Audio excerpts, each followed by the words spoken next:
We'll send it back out now to Storm Team 4-4 meteorologist Gunnar Console. He's tracking the latest for us. Gunnar, no hurricanes here at home, thankfully. Actually, quite the opposite, dry and humid. Yeah, so it's going to be pretty quintessential for August here.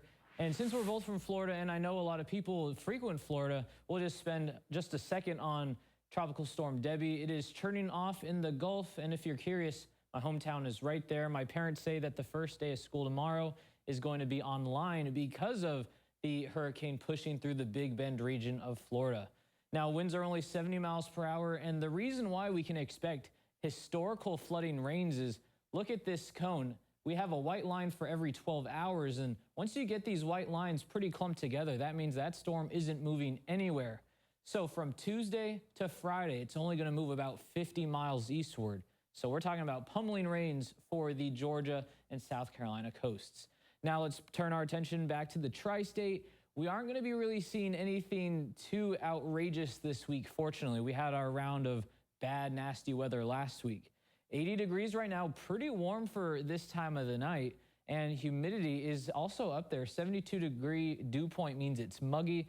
That also means as our temperatures get closer and closer to 72, we'll see dew forming on the ground. We'll see patchy fog possible. I saw Angel Mounds on Facebook posted they had patchy fog this morning. So we're kind of expecting the same deal tomorrow. Right now, 83 in Owensboro, one of the warmest. Now, as we're heading out the door, trying to get those kids to their first day of school here in Vanderburgh County, temperatures are going to be mild in those low 70s, and there is still that potential for some patchy fog. But by the end of the school day, the work day, things are going to be toasty. It's going to be hard to sit outside for your lunch break without having any fans running, because we'll be in the low 90s for pretty much the entire tri-state. Even some mid-90s are possible. And then as we head towards the evening, once we get off of work, that heat is still going to be lingering. So by 5 p.m., it'll feel like 98 degrees. And even though we drop into the 80s by 7 p.m., it'll still feel like the upper 90s. So just be cautious tomorrow. Things are going to be toasty and they'll be hot. Things will be even hotter, feeling like it on Tuesday, because the feels like temperature, instead of being at a maximum of 100, tomorrow it'll be 102. But Wednesday is going to be one of the coolest days this week. So if you're planning any outdoor activities, maybe Wednesday may be the evening for a picnic, because although it'll be cloudier, it'll also be cooler, all thanks to that north wind.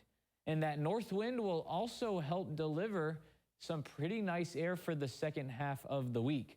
We got excessive heat for Monday and Tuesday. That's why we have impact days for those hot heat index values. Wednesday, that north wind develops and delivers us some pretty comfortable air. We're talking about possible upper 50s in our northernmost locations for next time, this time next week into Sunday, where the highs are only in the mid 80s.